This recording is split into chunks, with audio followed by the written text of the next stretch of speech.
Hello, planet Earth.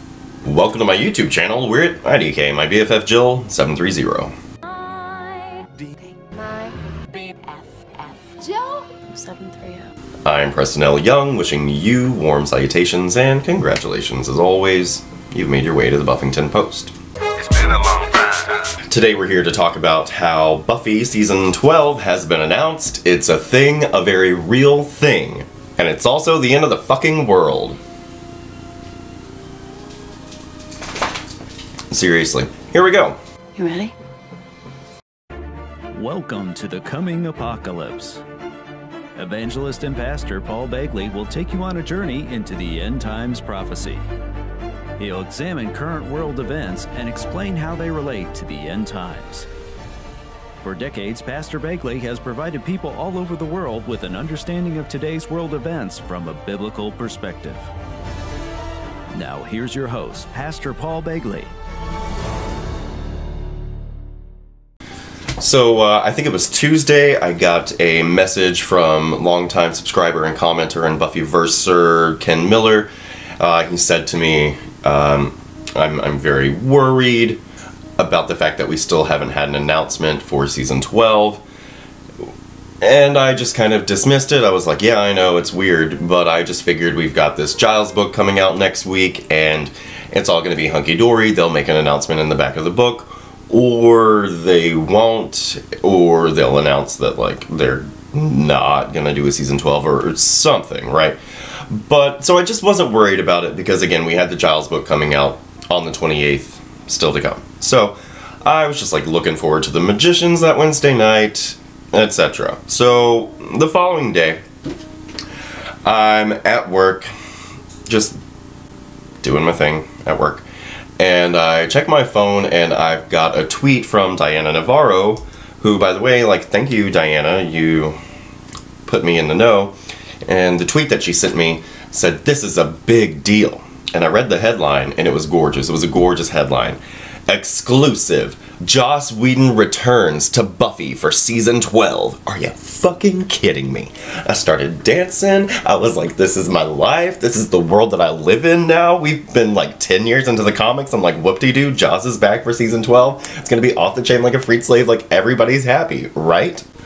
So, I don't know, like maybe half an hour later, I get a tweet from Diana that's basically telling me the whole truth. And nothing but the truth, which is we've got 4 issues of Season 12. Season 12 will be the final season of the seasons of Buffy. I'm going to read to you the article, and then we'll go over what information I actually got from the horse's mouths, as 'twere. So, Buffy the Vampire Slayer is back for a 12th season, and so is creator Joss Whedon. That looks great. Dubbed Buffy the Vampire Slayer Season 12, The Reckoning. Dark Horse Comics Freudian slip. Dubbed Buffy the Vampire Slayer Season 12, The Reckoning, Dark Horse Comics' latest Buffyverse series will be co-written by Whedon and longtime Buffy writer Christos Gage, while Georges Jeanty returns to illustrate the character's adventures once again. All good stuff. Gage, Whedon, Jeanty, you know I love my Jeanty. All good stuff. This will be Whedon's first time tackling a specific arc since 2011's Buffy Season 9, while Gage previously worked on Season 11, and Jeanty's last full-time big gig was on Buffy Season 8. Although that's not entirely true, because he did pretty much all of Season 9, so I don't know what they're talking about. Anyway. Picking up after the world-altering finale from Buffy Season 11, the series synopsis indicates that the Scooby Gang have had an uncharacteristically laid-back year away from fighting the forces of evil, which doesn't make sense to me, but we'll get into it, whatever. However, when Xander and Dawn's housewarming is gate-crashed by some familiar faces, Buffy and her crew will reach for their stakes once again. Forced to battle with a legion of demons, Wolfram Hart, and a vampire from the future called Hearth, what? Buffy will apparently find herself trapped in a time warp that could end the Slayers forever. With alternate futures clearly playing a big part, The Reckoning will once again bring back future Slayer Frey, who first appeared in 2001's self-titled spin-off. The Reckoning will also see the return of Faith and Angel, as well as fan favorite Illyria, though whether they help or hinder the cause remains to be seen. Season 12 goes on sale June 20th and will be available with 3 variant covers, blah blah blah blah blah. The first issue will be blah blah blah. So that's the deal. They're bringing in Angel, they're bringing in Faith, they're bringing in Frey, they're bringing in Hearth, they're bringing in Illyria. Time warp, we're finally gonna see what the fuck future Willow is doing in the future. Sounds fucking awesome! And then the truth came out, right? So, after this comic book resources exclusive came out, Diana responded, "Exciting news! There seems to have been an indications in the initial publication that this would be a 4-issue mini. Can anyone confirm that this was a typo, or if so, how many issues can we anticipate? Thanks." Alright, so Krista's Gage responds, "That's for Dark Horse to say, not me, whatever." Dark Horse comes along and says, 4 issues planned for the season. Okay. Dark Horse says, "We'll issue our own announcement soon, but in short, this is planned to be the finale of the season. We plan to do more Buffy adventures in the future, but this is the last in the season structure."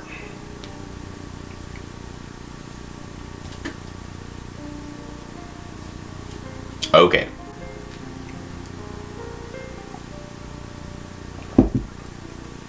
Alright, so today I told you I was making this video, and I reached out to some people and I said, tell me what you think before I make this video so I can whatever. Alright, so we got Amanda, Knitting Mummy. She feels very let down. 4-part ending, could have at least done a full final season. Plenty of stories left. I feel the fans have been let down, and I completely agree with that. Guy Rappaport, not hard to say why, or not hard to guess why it's ending and why it's so short. The sales have been declining consistently, and you can't argue with cold hard facts.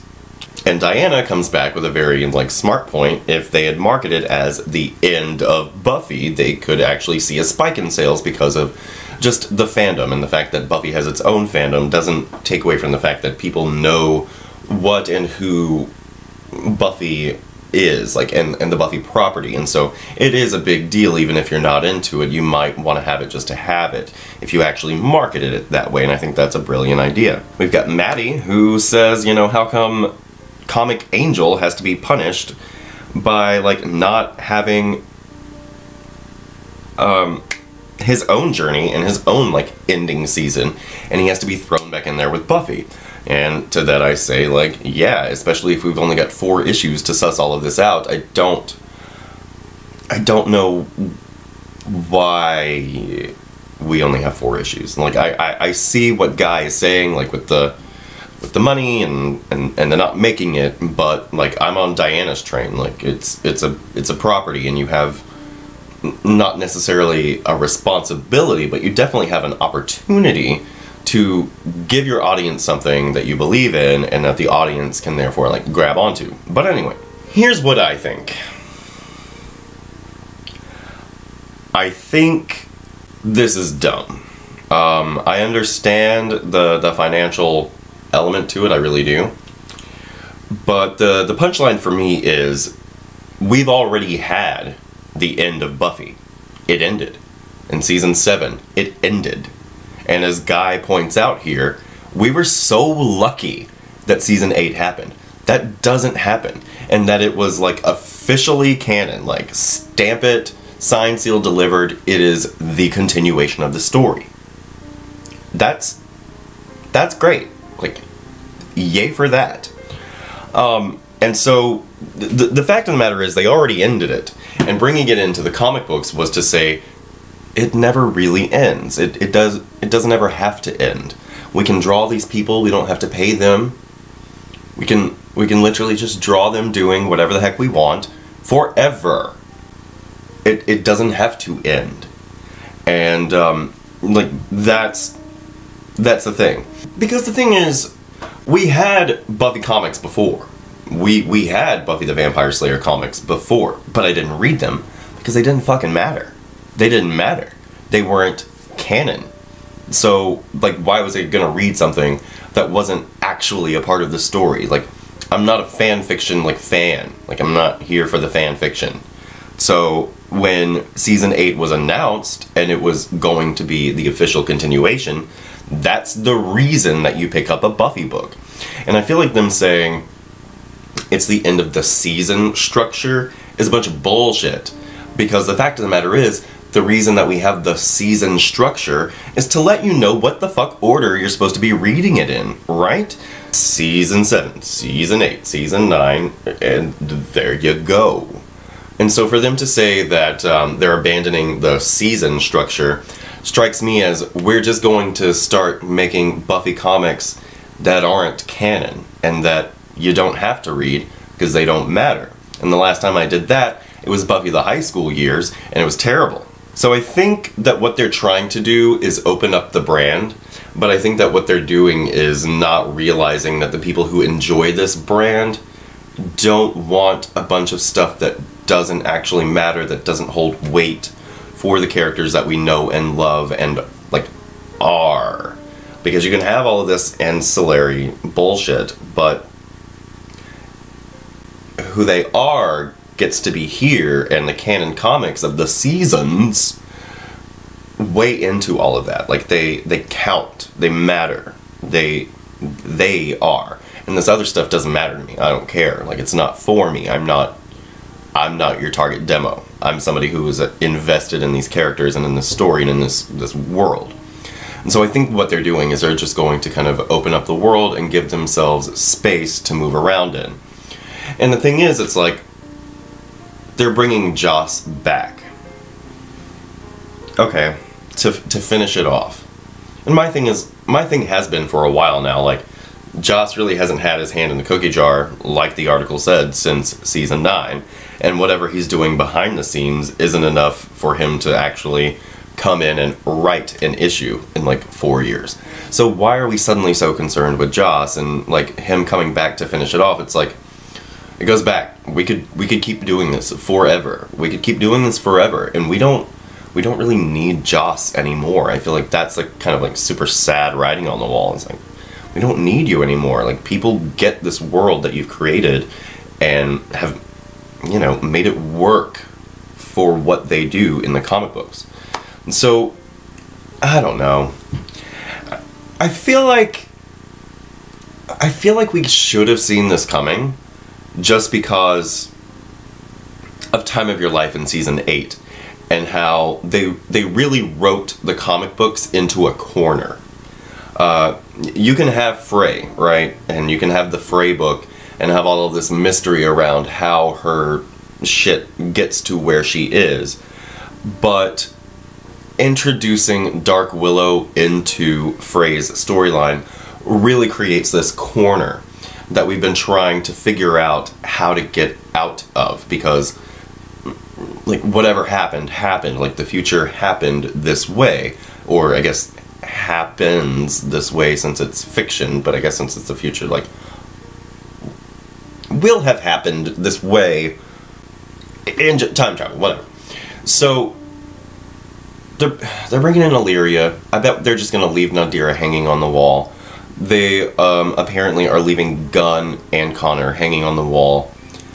And again, they're going to spin this as, oh, it's not the end of the Buffyverse. It's not the end of the Buffyverse, but I feel like it's the end of the things that matter. Because what we did in Time of Your Life with Willow's death at Buffy's hands was we created this great end point. Okay? Like, there it is. Like, that's where we're going.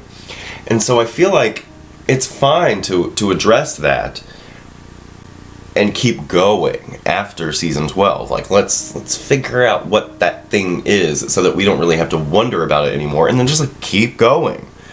But instead, they're treating it like this zenith that they have to get to, but they're going to bring in Illyria, they're going to leave, like I said, Connor, Gunn, Nadira, just hanging.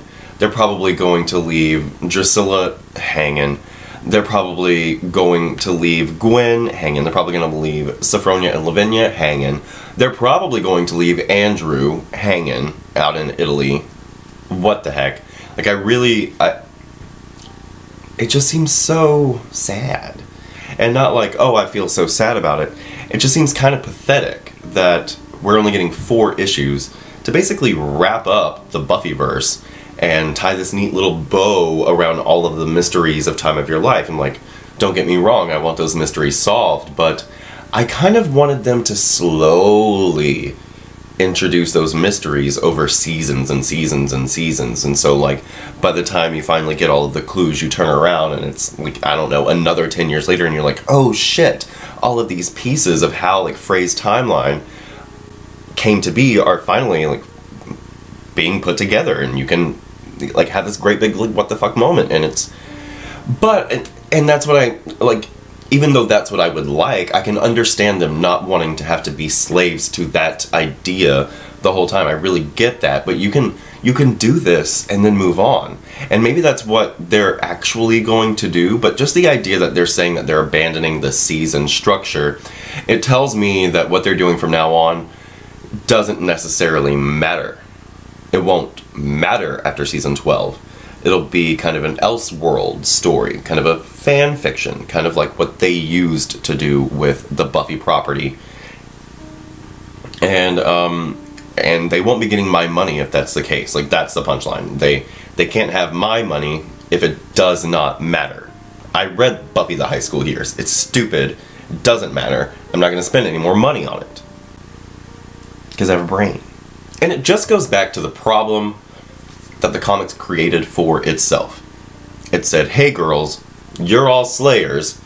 We jump into the comic books, we're all fucking slayers. They don't know what to do with all of the slayers. They have to get rid of the slayers. They have to make all the slayers that are still out there hate Buffy.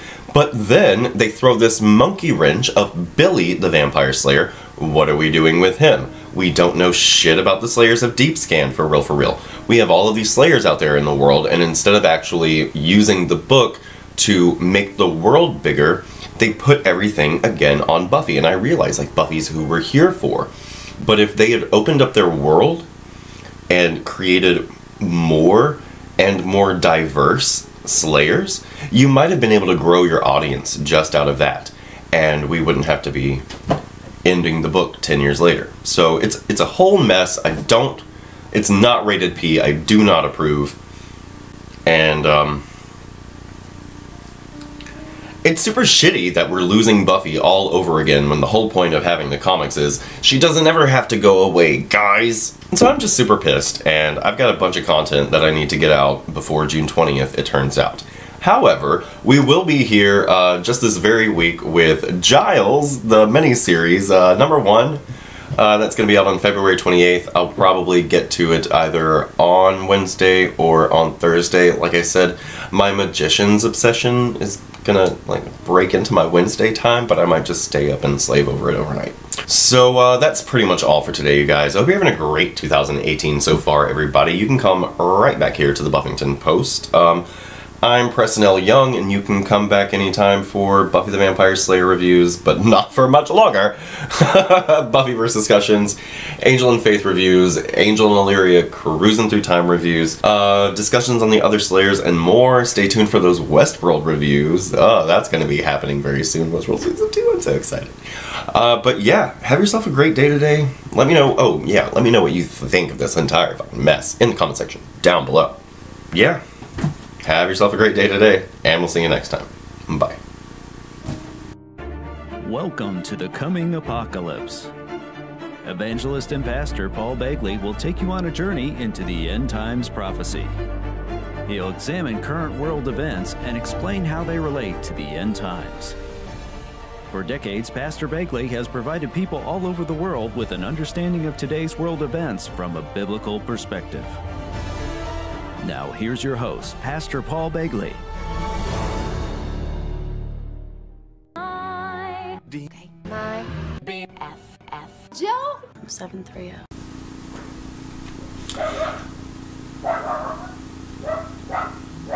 Oh, you son of a bitch.